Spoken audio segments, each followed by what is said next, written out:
வருகிறார்கள். அப்படி வளர்த்து வரக்கூடிய காலத்திலே நாகம்மா, வடகாசி அம்மா, வடக்குத்தி அம்மா, தங்கம்மா, மாரியம்மா, காளியம்மா, முப்புடாதி, முத்தாரம்மா, காந்தாதி, கனகதுர்க்கை, சந்தன மாரியம்மா, இவ 8 பேர்களையுமே இறைவனாகப்பட்ட பகவான் கொடுத்த வரத்தினாலே இவ சக்தியோட அம்சத்தினாலே பிறந்திருக்கிறார். அப்ப கைலாசத்திலே பார்வதாதேவி பார்த்தார். சக்தியின் அம்சத்திலே நாமளுடைய அவதார பிள்ளையாகவே 8 பேரும் பிறந்திருக்கிறாளே.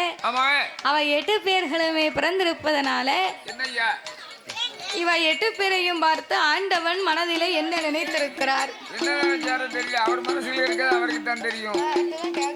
அப்போ பகவான் வந்து சரி படியளக்க போவார். ஆமா, படியளக்க போய் வரும்பொழுது நாகபுத்த அடிவாரத்து வழியாகத்தான் வரணும். அந்த வழியாத்தான் வரணும். வரும்போது குழந்தைகளை அடிக்க ஒருக்க பாப்பார். பாப்பாரு. அப்படி பார்க்க இருப்பதனால சரி பகவான் இப்ப வந்து சின்ன குழந்தைகளாக இருக்கு பாதவம் கிடையாது.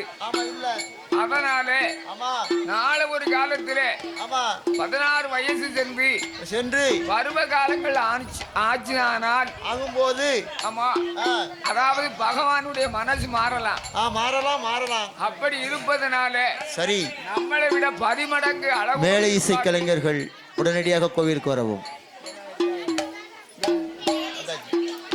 அதனாலே அந்த பகவான் ஆகிய சிவபெருமான் மனதில் என்ன இருக்கு என்று தெரிய வேண்டும் என்று பார்வதியானவள் ஆண்டவனே பகவானே அடியனுட வார்த்தை கேளும் ஆண்டவனே பகவானே பகவானே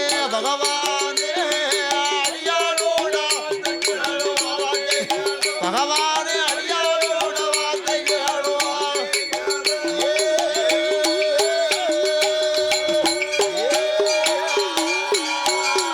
சாமி தரனை தன்னை தன்னோம் தரனை தானை தரனை தானை தந்தனை தோம் தானை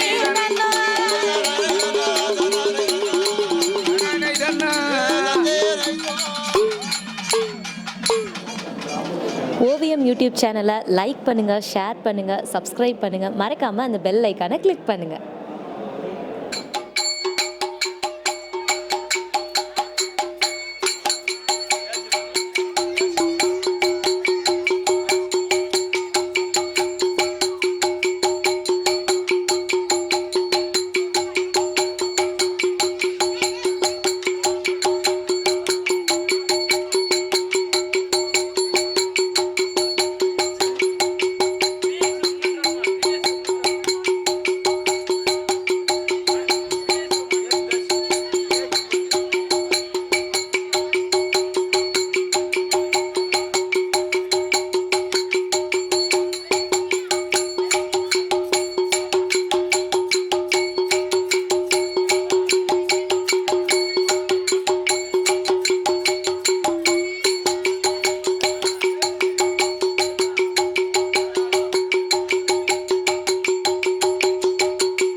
சேனலை லைக் பண்ணுங்கள், ஷேர் பண்ணுங்கள், கமெண்ட் பண்ணுங்கள், மறக்காமல் சப்ஸ்கிரைப் பண்ணுங்கள். அப்படியே அந்த பெல் ஐக்கானையும் கிளிக் பண்ணுங்கள். தேங்க்யூ ஃபார் வாட்சிங். ராமா உந்தன் சொல்லை நாங்கள் வாழ் உந்தன் சொல்லை நாங்கள் வாழ் எனக்கு துணை இருப்பாய் அரியா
தன்னோடு யானை தோல் போர்வையும் போர்வையும் புலித்தோல் ஆசனங்களோடு ஆசனங்களோடு சக்தியோடு ஆண்டவன் கையிலே கொலுவிருந்து வருகின்றார். அழகா கொலுவிருந்து வருகின்றார். அப்படி கொலுவிருக்கும் இறைவனாகிய சிவபெருமான் சிவபெருமான் 14 உலகத்தையும் இறைவன் படைத்து படைத்து 224 புவனங்களையும் ஆண்டவன் படைத்தார். படைத்தார் படைத்தார் 7 சப்தா சாரங்களாகப்பட்ட கடல்களை படைத்து படைத்து கல்லுக்குள் இருக்கும் தேரையவும் தாயாரின் கற்பையுக்குள் வாழும் சிசுவையும் முட்டைக்குள் உருவாகும் குஞ்சியவோ ஆண்டவன் படைத்து படைத்து ஓர் அறிவு முதல் 6 அறிவு படைத்த நாமலை போன்ற மாநில மக்களை படைத்து நமக்கு 6 அறிவா? நமக்கு மட்டும்தான் 6 அறிவு. யார் சொன்னது?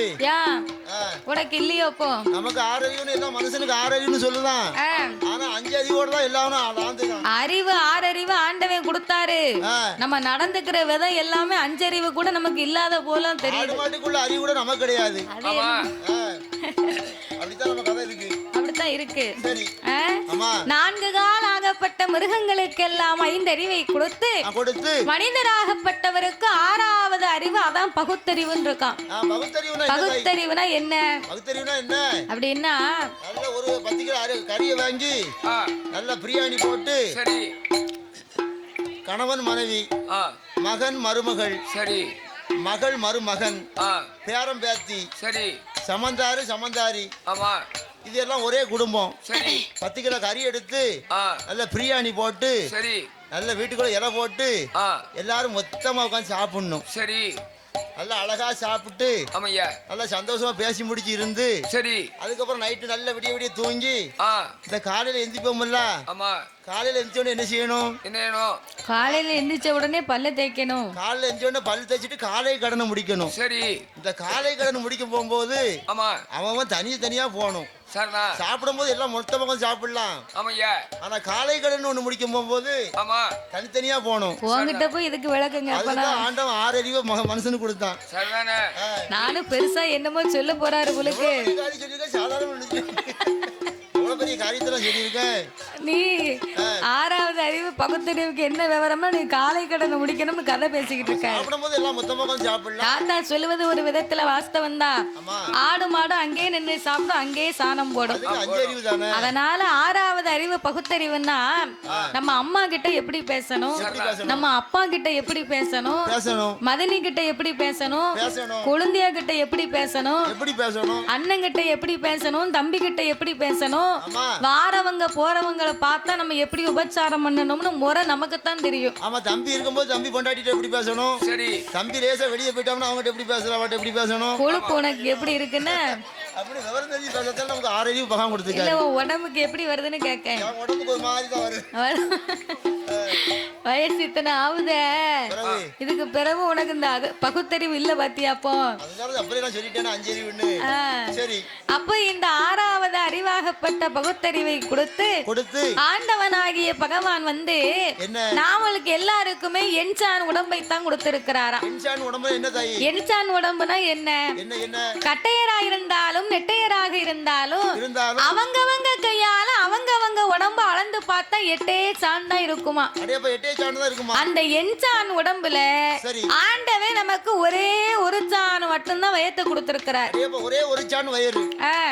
ஒரு சான் வயிறுன்னு சொன்னா எண்சான் உடம்பை கொடுத்து ஒரு சான் வயத்தை கொடுத்ததுக்கு இது உலகத்துல இந்த பாடுபடுதோம்.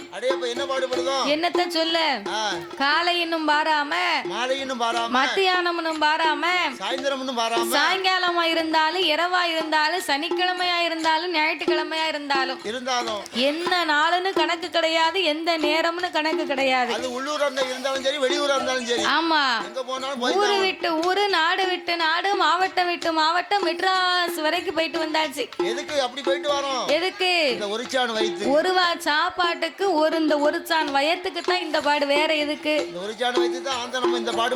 ஒரு சான் வயத்துக்கு தான் ராபூரா ஆந்த மாதிரி முடிச்சுக்கிட்டு பாட்டை பிடிச்சுக்கிட்டு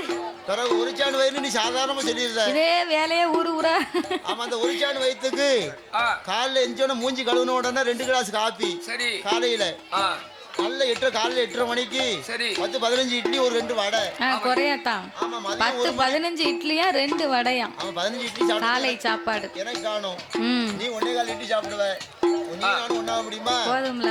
ஆமா மதியம் 1 மணிக்கு நல்ல 4 வகை கூட்டோட அப்பளம் பொரியலோட சரி நல்ல 2 தட்டு சாப்பாடு. சரிடா சாயந்தரம் 3 மணிக்கு காப்பி. ஆமா நைட் 8 மணிக்கு 10-14 சப்பாத்தி. 14 சப்பாத்தி. இந்த ஒரு சாண் வயித்துல எதை போட்டாலும் அத்து போகுது. ஆமையா வயிறு இருக்கா இல்ல வேற எதுவும் குடோன்னு வச்சிருக்கியா? வயிறு தான் நம்ம போடுற மாத்திரைக்கு அவ்வளவு சாப்பாடு இருக்கு. ஆளை பார்க்கும்போது அப்படி தெரியலையே. எனக்கு சக்கரை வியாதி இருக்கு. அப்போ உனக்கு பாயாசம் போட்ட வேண்டியதா? நான் மாத்திரை போட்டுக்கிட்டு இருக்கேன். அதனால சாப்பாடு அப்படி இருக்கு. அப்படியா? ஆமா அப்போ சரி நாமளுக்கு ஒரு சாண் வயத்து கொடுத்ததுக்கே நம்ம உலகத்துல இந்த பாடுபட்டோம்னா பட்டம்னா உடம்பெல்லாம் ஆண்டவன் நமக்கு வயத்தை கொடுத்தா நமக்கு என்ன பாடு? எப்பப்பா தாங்காது. இந்த உலகமே தாங்காது. ஆமா அதுக்குத்தான் சிவபெருமான் மனிதர்களை இப்படித்தான் படைக்கணும்னு சொல்லி நம்மள சரியாத்தான் படைச்சிருக்காரு. எப்படி படிச்சிருக்காரு? நம்ம கண்ணாடி முன்ன நின்னு சில பேர் நினைப்பாங்க ஆண்டவன் இந்த மூக்க நமக்கு நல்லா கொடுத்திருக்கலாமோ, இல்ல இந்த கண்ணை கொஞ்சம் சரியா கொடுத்திருக்கலாம். எனக்கு இந்த பல்ல கொஞ்சம் வரிசையா கொடுத்தா நல்லா இருக்கு நான் நினைக்கிறேன். இப்பவும் ஒண்ணும் கெட்டு போகல. ஒரு 50,000 ரூபாய் செலவாகும். சரி என்கிட்ட கொடு, உன்னை கூட்டு கொண்டு போய் புது பல்ல உனக்கு மாட்டி விட்டுருதேன். புது பல்ல மாட்டிடலாமோ? வயசு 55 வயசு ஆயிட்டு நமக்கு இன்னும் அந்த தொல்லை எதுக்கு? அதான் சாவ போற பல்ல புடுங்கணும்பாங்க. பிரச்சனை இருக்கு. சாவ போற நாளையில சைஸ் கப்பல் தேவையான நமக்கு தேவையில்ல. அப்போ சரி சிவபெருமான் வந்து நம்மளை இப்படித்தான் படைக்கணும்னு இறைவன் நம்மளை எல்லாம் படைத்திருக்கிறார். சில தாய்மார்கள் நினைப்பாங்க ஆண்டவன் கொஞ்சம் நம்மள கலரா படைச்சிருக்கலாம், சிவப்பா படைச்சிருக்கலாம், கொஞ்சம் முடிய நீளமா கொடுத்திருக்கலாம் அப்படின்னு நம்ம கவலைப்படுதோம். இந்த வில்லுபடிக்க மாதவி தாய் என்ன சிவப்பா இருக்கா? அப்போ இறைவனாகப்பட்ட சிவபெருமான் வந்து மனிதர்களுக்கு இதற்கு மேல உருவமே உனக்கு வேண்டாமப்பா, இதோடு உன் உருவத்தை முடிச்சுக்கோன்னு சொல்லித்தான் முடின்னு சொல்லித்தான் ஆண்டவன் தலையில முடிய கொடுத்தாராம். முடிக்கு மேல ஏதாவது நமக்கு இருக்கா? முடிக்கு மேல ஒண்ணுமே கிடையாது. நல்ல மண்டையில 4 ஈரும் 4 பேனும் இருக்கு, அவ்வளவுதான் கிடக்கும். ஆமா இந்த பின்னால இருக்காரு பாருங்க தாளக்காரு, இந்த தாளக்கார் தலையில ஒரு 5-6 பேன் இருக்கு. ஆமா அவர் மண்டைய நல்லா பாருங்க. ஆமா அவர் தலையில ஒரு 5-6 பேன் இருக்கு.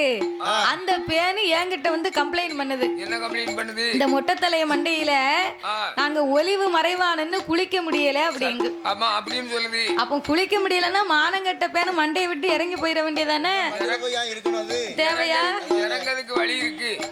அது வழி இல்லாம திண்டாடுது. சைடுல சுத்தல பாருங்க கொஞ்சம் முடி இருக்கு. அதை விட்டு இறங்க மாட்டோமா? இருக்கு. இறங்கிறதுக்கெல்லாம் வழி இருக்கு.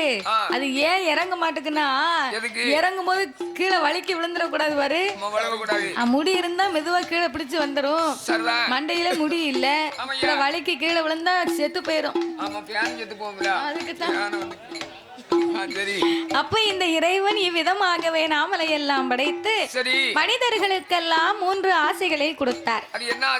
3 ஆசைனா மண் ஆசை, பொன் ஆசை, பெண் ஆசை. 3 ஆசை ஒரு மனிதனுக்கு தேவை. மண் ஆசைனா என்ன சொல்லி? மண் ஆசைனா நம்ம பேர்ல ஏக்கர் கணக்குல நிலம் வாங்கி நம்ம பேர்ல பட்டா போட்டு எழுதி வைக்கும். அதுவும் போறாதுன்னு சொல்லி வயக்காடு வாங்கி போட்டா அண்ணனுக்கும் தம்பிக்கும் ஒரே வயக்காடு, உனக்கு இவ்வளவு உனக்கு இவ்வளவுன்னு ஒரு வரப்பை போட்டு பிரிச்சு விட்டுருப்பாங்க. அப்போ ஒரு வரப்பு போட்டு பிரிச்சு விட்டாங்கன்னா அண்ணனுக்கும் தம்பிக்கும் ஆசையே தீராது. பாத்துக்கோ, என்னைக்கு மனுஷனுக்கு ஆசை விட்டுச்சு? அண்ணன் காலையில வயக்காட்டுக்கு போவாரு, அண்ணன் காலையில வயல்ல போய் தம்பி இடத்தை பிடிக்கணும்னு சொல்லி கிழக்கிருந்தே மேக்காம வரப்ப சீவாரு. சாயங்காலம் தம்பி வயக்காட்டுக்கு போவாரு, அவர் அண்ணன் இடத்தை பிடிக்கணும்னு மேக்கிருந்தே கிழக்காம வரப்ப சீவாரு. இப்படி மாறி மாறி வரப்ப சீவுனா என்ன ஆகும்? வரப்பு இருக்காது, வரப்பே மொத்தத்துல இருக்காது. உன் இடம் எது ஏன் இடம் எதுன்னு ஒண்ணும் தெரியாம சண்டை வந்து மறுபடி கோர்ட்டு கேஸ்னு அலைஞ்சு 1 லட்சம் செலவு பண்ணாதான் மறுபடி சும்மா இருப்பாங்க. அந்த இடமே காலியாயி போகும். அந்த வரப்பை ஏன் சீவுதாருன்னு கேளு. அந்த வரப்புல 1 கோட்டை நெல்லை விளைய வச்சு தட்ட போறாராம். உண்டான இடத்துல விளைஞ்சா போறாதா? அதைத்தான் மண்ண ஆசைன்னு இருக்கான். சரி ஆச்சி என்ன இப்படி தூக்கம் வருது? எனக்கு வேலைக்கு வரது உனக்கு என்ன தெரியும்? இப்பதான் பார்த்தேன் ஆச்சி நல்லா சிரிச்சுக்கிட்டு இருந்திய அவ்வளவுக்குள்ள அம்மா அதுக்குள்ள வந்துட்டா. அந்த அக்கா மூத்த அக்கா வந்துட்டா. அதுக்குள்ள அக்கா வந்து பயிர் எடுத்துட்டா. நீ வரும்போது மூத்த அக்கா வரல. இந்த குளிர்ந்த முன்னால பனிக்கும் சாஞ்சுக்கங்க. இல்ல இந்த குளிர்ந்த பனிக்கும் நம்ம படிக்க பாட்டுக்கும் நல்ல ஏசியில இருந்த மாதிரி இருக்கு உங்களுக்கு. தாளாட்டின மாதிரி. நாங்க படிக்கிறது உங்களுக்கு தாளாட்டுற மாதிரி இருக்கும். ஆமா. நீங்க இப்படியே தூங்கிக்கிட்டு இருந்தேன்னு வைங்க, நாங்களும் தூங்கிடுவோம். நாங்களும் தூங்கிடுவோம். ஒண்ணும் செய்ய முடியாது. நம்மள பார்த்தா எங்களுக்கு தூக்கம் வந்துரும். பிறகு சரி, தூங்குதவங்கள அவங்க தூங்குதாங்கன்னு நம்ம கவலைப்படக்கூடாது தாத்தா. ஏன் கவலைப்படக்கூடாது? வெளில முன்னாடி வந்து தூங்கிட்டு இருக்காங்க, நீ கவலைப்படக்கூடாதுங்க. அவங்க உடம்புக்கு எப்படி வருதோ நமக்கு தெரியுமா? அது எப்படி வருது? என்ன வரும்? ஆட்சிக்கு வயசாகுது. ஆமா. ஏன் கால் வலிக்கும் குறுக்கு வலிக்கும். சரி. என்ன ஆமா. பிறகு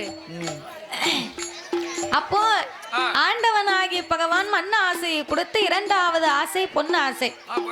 பொண்ணு ஆசைனா என்ன? நம்ம கழுத்து நிறைய தங்க ஆபரணம் வாங்கி போடணும்னு ஆசைப்படுகிறோம் இல்லையா?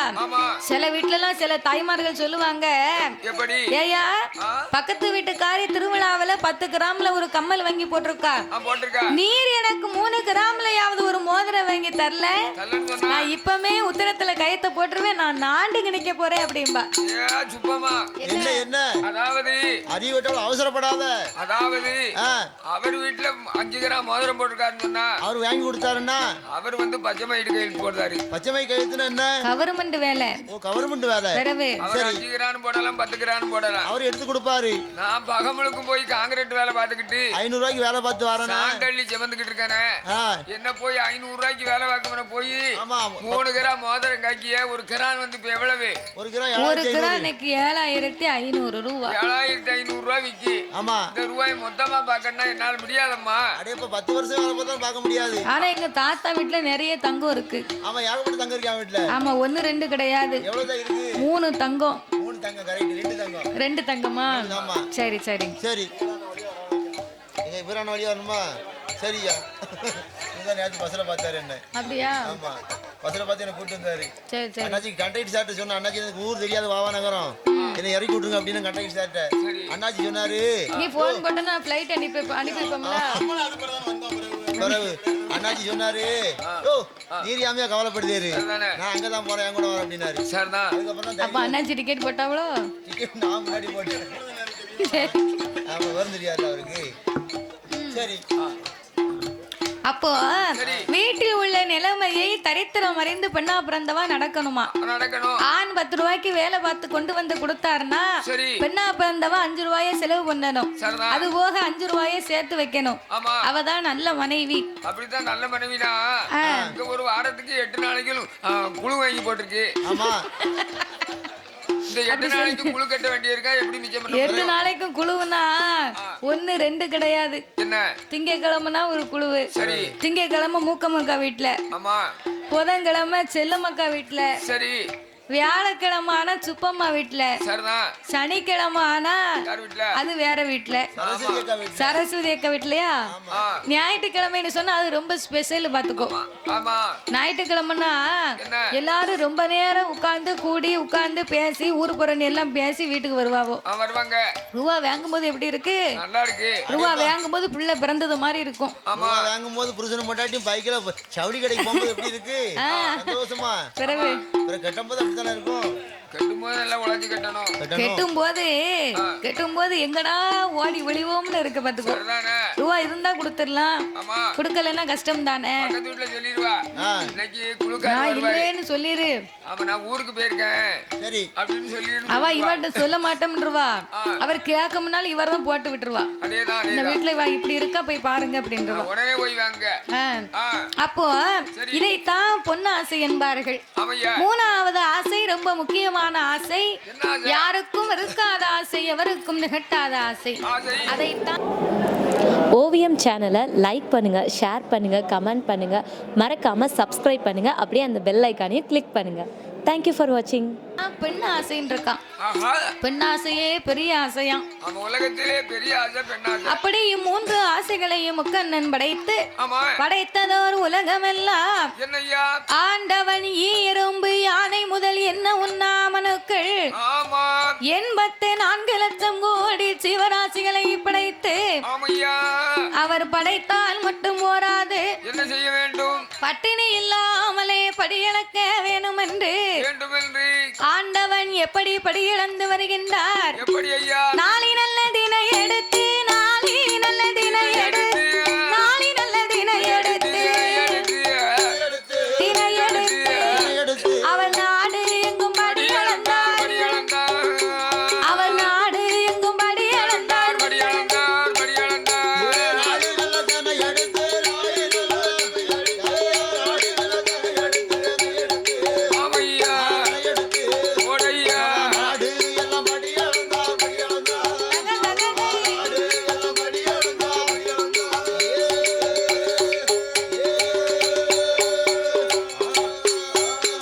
அங்கே உரிய நல்ல தினை எடுத்து உலகமெல்லாம் படியளந்தார், மரக்காதினை எடுத்து மானியமும் படியளந்தார், ஆளாக்கி தினை எடுத்து, ஆளாக்கி தினை எடுத்து, தினை எடுத்து அவர் அகிலோம் எல்லாம் படியளந்தார், அவர் அகிலோம் எல்லாம் படியளந்தார்.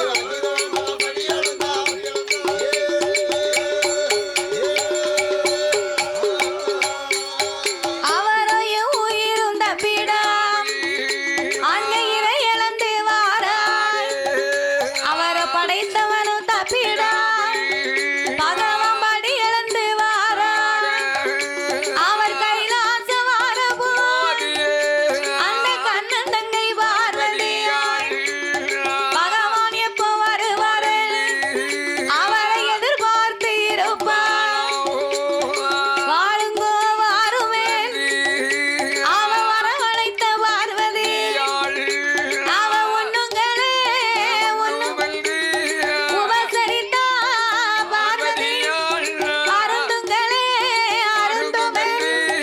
அருந்துமென்று ஆதிசக்தி உபசரித்தா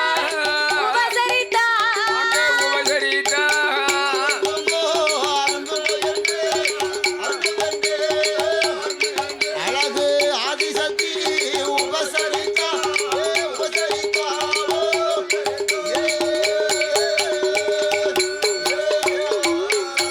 அவருக்கு பாத உதை முடிப்பாளா, அவ பணிவிடையும் செய்யுவாளா, அவ களைத்து வந்த பகவானுக்கு அவ களைப்பாரி கொடுப்பாளா, இளைத்து வந்த ஈசனு பார்வதி இளைப்பாரி கொடுப்பா, படியளந்த பகவானுக்கு படியளந்த பகவான் பார்வதி பாலும் பழம் கொடுப்பா.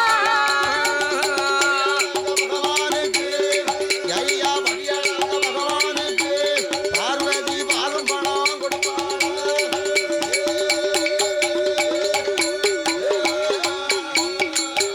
இறை இழந்து வந்த ஈசனுக்கு இளைப்பாரி கொடுத்து, கொடுத்து படி இழந்து வந்த பகவானுக்கு பாலும் பழமும் கொடுத்தாளாம் அந்த பார்வதா தேவி. அவெல்லாம் பொண்டாட்டி. ஏன் உன் வீட்டுக்காரிய பார்த்தா அப்படி தெரியலையா? என் பொண்டாட்டி நான் வில்லுக்கு போயிட்டு வீட்டுக்கு போகும்போது என் வீட்டுக்காரி சட்டாப்பையோட நிக்கா. சட்டாப்பையோட நிக்காளா? ஆமா. ஏன் நிக்கான்னா இவர் வில்லுப்பாட்டு படிச்சு ரூபாயை கொண்டு கொடுத்தாருன்னு வைங்க, ஆமா, தோசை மாவு பாக்கெட்டு வாங்கி 2 தோசையும் சுட்டு கொடுப்பா. சுட்டு கொடுப்பா. நீ ரூபாயை கொடுக்காம தண்ணியை போட்டு போய் நின்னேன்னு வையி, என்ன செய்வா? அந்த தோசை கரண்டியை அடுப்புல சூடு பண்ணி பண்ணி அதை வச்சு செவிட்டுல 2 பூசையை கொடுப்பா. அப்படிதான் நடக்கு. துட்டை கொடுத்தா தோசை, தோசை துட்டை கொடுக்கலைன்னா 2 பூசை. ஆமா, சட்டாப்பை கொண்டு பத்திர காலியா நிக்கா. ஆ, அவன் முகத்தை பார்த்த உடனே ரூபாய் எடுத்து டக்குனு கையில கொடுத்துருவேன். சரிதானே? ஒரு அடிபடி யாரு? அதாவது ஒரு ஆணா பிறந்தவரை கேள்வி கேட்பதற்கு ஒரு பெண் இருக்கிற வரைக்கும் தான் அவர் சரியான பாதையிலே நடப்பார். கரெக்ட். கேட்கறதுக்கு ஆள் இல்லைன்னு வைங்க, என்ன ஆகும்? ஆ, இன்னைக்கும் பாருங்க ஒரு ஆம்பளை பிள்ளை இருக்காம்னு சொன்னா சரி, அந்த பிள்ளை ஒரு 20 வயது 21 வயது ஆகுதுன்னு வைங்க, சரிதான். வளர வளர வயசு வர வர பிள்ளை வந்து பெத்தவா பேச்ச கேட்க மாட்டான். ஆமா, பையன் வயசுக்கு வந்துருவான். வயசுக்கு வந்துருவானா? ஆமா. அப்ப தண்ணி ஊத்துங்க. தண்ணியை வந்து பூஜாரி வந்தா ஊத்தணும். அதுதான் சொன்னாங்க, என்ன பிள்ளைய அடிச்சு வளர்க்கணும், சரி முருங்கை மரத்தை ஒடிச்சு வளர்க்கணும்னு. அதானே கேட்டேன். முருங்கை மரத்தை ஒடிச்சு வளர்க்காம விட்டோம்னு இங்க என்ன ஆகும்? பெருசா வளர்ந்துரும், ஆமா படபடன்னு வளர்ந்துரும். சரி முருங்கைக்காய் மேல ஏறி படிக்க முடியுமா? முடியாது. முடியாது. ஒடிச்சு நம்ம கைகளை வச்சுட்டோம்னா சரி ஒரு கம்பெடுத்து படகு ஒரு காய பிடிங்கிடலாம், ஆமையா ரொம்ப வளராது. ஆமா அதே மாதிரி பிள்ளைய வந்து அடிச்சு வளர்க்கணும்னா சரிதான். 5 வயசு 6 வயசுல அடிச்சு வளர்த்தா தான் பயப்படுவான். ஆமா 15 வயசுக்கு மேல அடிச்சோம்னா என்ன சொல்லுவான்? எழுத்து அடிப்பான். உனக்கு முதுத்தொலி உறுத்தா அப்படிம்பா நம்மள. சட்டையை வந்து முடிப்பான்.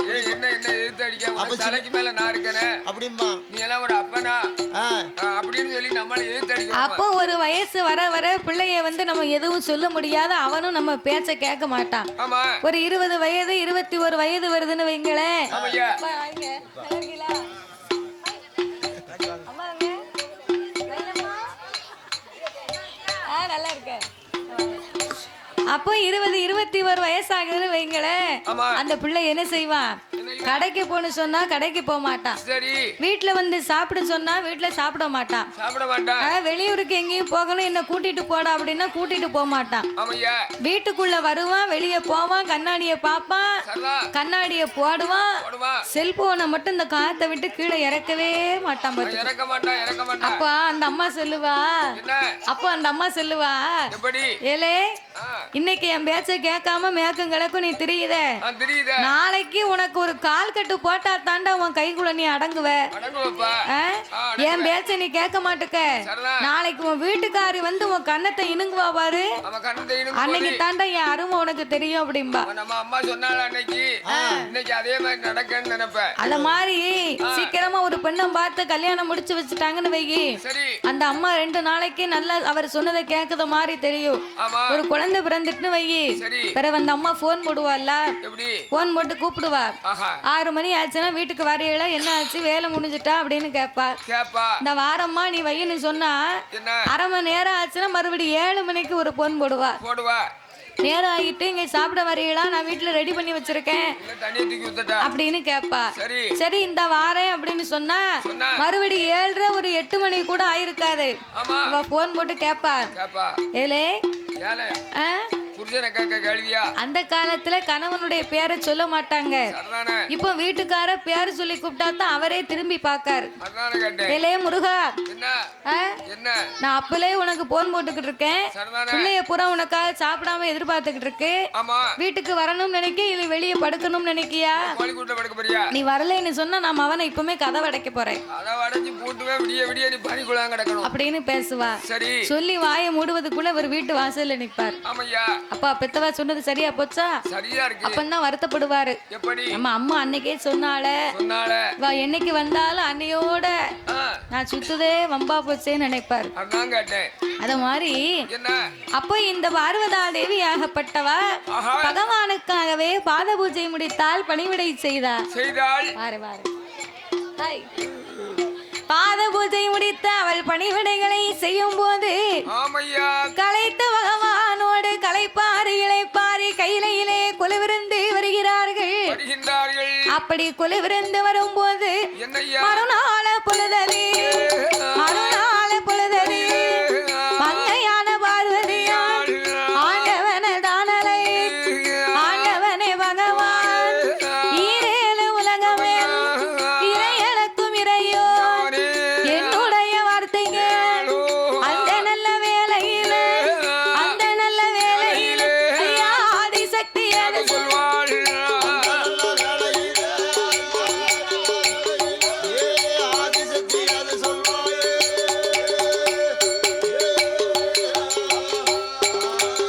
சாமி அந்த நல்ல வேளையில் ஆதிசக்தி பார்வதி ஆண்டவா பரம்பொருளே உலகம் எல்லாமே நீங்க படியிழந்து விட்டு கைலாசத்துக்கு திரும்பி வாரீங்க.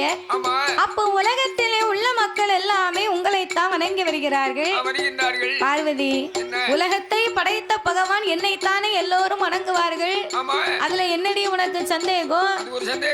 ஆண்டவா உலகத்துக்கே கடவுளாக இருக்கக்கூடிய தாங்கள் எனக்கு தெரியாமல் யாரோ இரு பேர்களை காலையிலேயும் மாலையிலேயும் நீங்கள் வணங்கி வருகின்றீர்கள். அவங்க 2 பேரும் யாரு? ஏன் அவர்களை நீங்கள் வணங்க வேண்டும்? பார்வதி, உலகத்தை நான் படைத்தேன், பாதுகாத்தேன், படியளந்து வருகின்றேன். ஆனா இந்த உலக மக்களுக்கெல்லாம் இரவும் பகலும் ஒளி கொடுக்கணுமான யாரால முடியும்? யாரால முடியும்? அதாவது காலையிலே உதயமாகக்கூடிய பகல்ல ஒளி கொடுக்கணும்னா காலையில உதிக்க சூரிய பகவான் அவர் தான் பகல்ல ஒளி கொடுப்பார். இரவுல ஒளி கொடுக்கணும்னா சந்திர பகவான் ஒளி கொடுப்பார். ஆமா,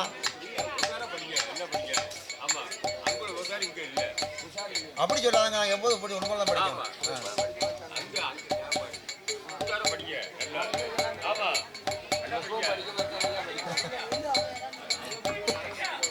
காலையிலே தோன்றும் கதிரவன், மாலையிலே தோன்றும் சந்திரன். சந்திரனும் சூரியனும் இல்லையானா சகல உலகத்துக்கும் ஒளி கிடைக்குமா பார்வதி? அதாவது நேத்து இருந்த உடம்பு நிலைமை இன்னைக்கு இருக்க மாட்டுக்கு.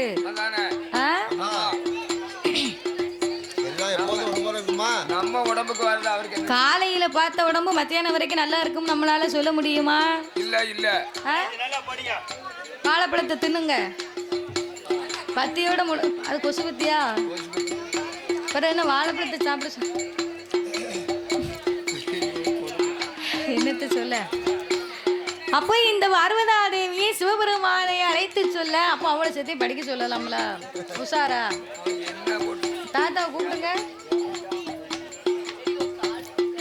அப்ப இந்த ஆதி பராசக்தியாகப்பட்ட பார்வதா தேவி ஆண்டவனாகிய சிவபெருமானிடத்திலே கேட்டபோது, இந்த உலகத்திலே இரவும் பகலும் வர வேணும் என்று சொன்னால் காலையிலே தோன்றும் கதிரவன் வந்தால் தான் விடியற்காலை விடிந்து விட்டது என்று நாமளுக்கு தெரியும். சாயங்கால வேளையிலே ஆகாயத்திலே சந்திரன் வந்தால் தான் மாலை பொழுதாகி விட்டது என்று நாமளுக்கு தெரியும். அப்ப இரவும் பகலும் வரவில்லையான இந்த உலகமே இயங்குவதில்லை அம்மா. அதனால் என் வலது கண்ணை சூரியனாகவும் ஆண்டவன் இடது கண்ணை சந்திரனாகவும் நான் வணங்கி வருகிறேன் பார்வதி என்று இறைவனார் எடுத்து சொல்ல, பார்வதா தேவி துளியளவும் நம்பிக்கை இல்லாமல் ஆண்டவன பகவானை பரிசோதிக்க வேணுமே, இறைவனுக்கு தெரியா பின்னால ஓடிவன் இருகாரத்தை எடுப்பான்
சுத்துல கொட்டா பிரிஞ்சு கீழே விழ போகுது. அவர் சொல்வாரு. அப்ப இந்த ஆதி பராசக்தி ஆண்டவனுடைய திருக்கண்களை மறைக்க நீ நல்லா அடிக்கலையோ அண்ணாச்சி சேர் போட்டு நல்லா வில்ல அடிக்காவோ.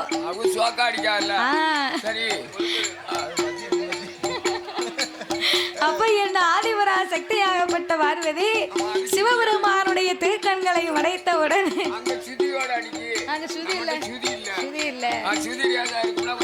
அப்படி கீழவோ அண்ணாச்சி இருக்கட்டும். அப்படியா?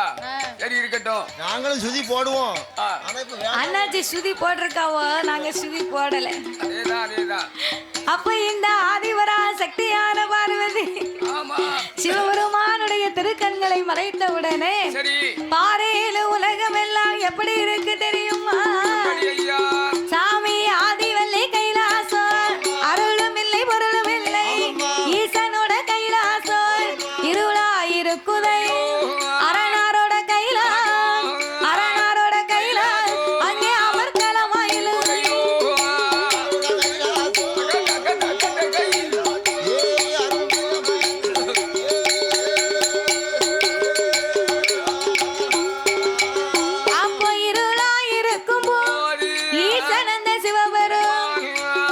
பார்வதிக்கு எத்தனையோ நாம எடுத்து சொல்லியும் நம்ம மேல இவளுக்கு நம்பிக்கையே வரலையே.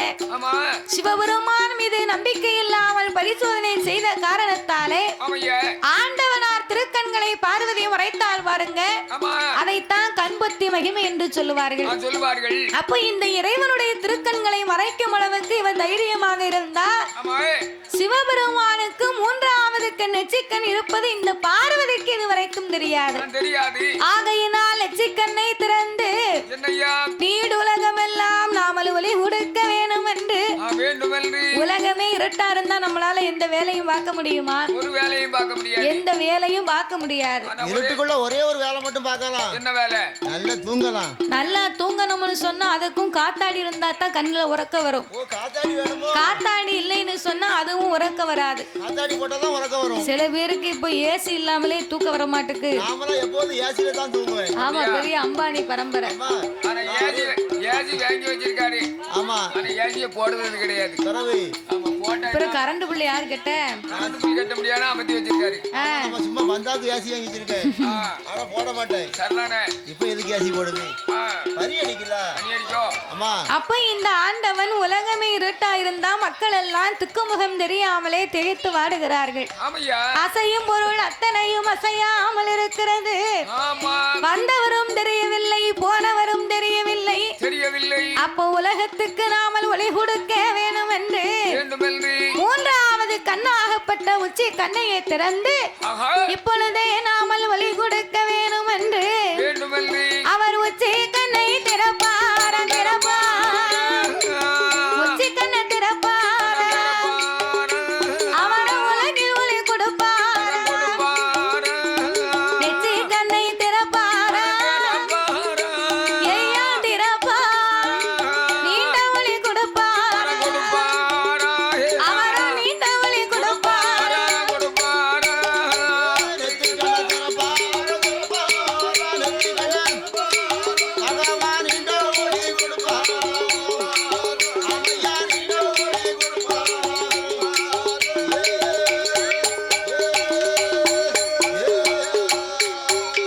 அவர உச்சி கண்ணை திறந்த போது சாமி உலகமெல்லாம் ஒளியா அவர நெற்றி கண்ணை திறந்த போது அங்க நீண்ட ஒளியாகுதையா அந்த ஆங்கார ஓங்கார ஒரு அழகான பெண் பிறந்தாள் அழகான பெண் பிறக்க ஆண்டவன் பகவான் பார்வதா தேவியாகப்பட்டவள் என்னையா சிவபெருமானுக்கு முன்னாலே நின்று கொண்டிருக்க இருக்கும் போது உச்சி கண்ணை திறந்து உலகம் எல்லாமே ஒளி கொடுக்கும் போது என்னையா உச்சி கண்ணில இருந்த அக்கினி பொறிகள் பறந்து பறந்து வீர சொருபத்தோடு காளி அம்சத்திலே ஒரு அழகான பெண் வந்து பிறந்தார். பிறந்தாள். ஆண்டவன் அப்பெண்ணை வரவழைத்து அழைத்து அம்மா பெண்குடியே அம்மா ஆட வேண்டாம் பாட வேண்டாம் ஆதாளி போட வேண்டாம். ஆமா நீ உச்சி கண்ணிலே காளி அம்சங்களாக பிறந்ததினாலே பிறந்தனால உலக சக்தி உச்சி நீ மாகாளி அம்மா உன் பெயர் என்று ஆமா வரம் கொடுத்த அவளை வடக்கு வாசல் கோட்டையிலே அமர வைத்தார். அமர வைத்தார். வடக்கு வாசல் கோட்டையிலே அமர வைக்க சரி பார்வதி அப்பந்தான் நினைக்கா என்ன நினைக்கா? ஆண்டவர் ரெண்டு கண்ணையுமே நம்ம கையால மறைத்து வைத்திருக்கிறோம். ஆமா உலகத்துக்கு ஒளி எப்படி வந்துச்சு எங்கூடி வருது ஒளி? என்று பார்வதி கரத்தை எடுத்தா கடவுளுக்கு முன்னாலே வந்து பார்த்தா. ஆஹா கரம் எடுத்து கடவுளுக்கு முன்னாலே வந்து பார்க்கும் போது என்னையா சிவபெருமானை கண்டபா